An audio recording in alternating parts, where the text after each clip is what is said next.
আজি মই ফুলনিৰ পৰাই ছিঙিব লৈছোঁ এয়া কুকুৰাজহীয়া ফুলৰ পাত। ইয়াৰে মই এখনি সুস্বাদু ব্যঞ্জন তৈয়াৰ কৰিম বুলি লৈছোঁ।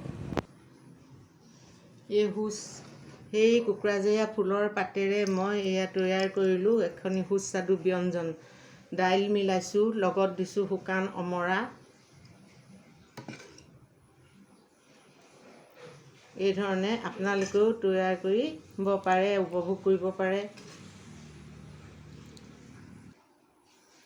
এনেধৰণে টেঙাৰ আঞ্জাৰ লগত দুপৰৰ ভাতত অকণমান পিটিকাও ল'লে খাবলৈ বেছি সুস্বাদু হৈ পৰে।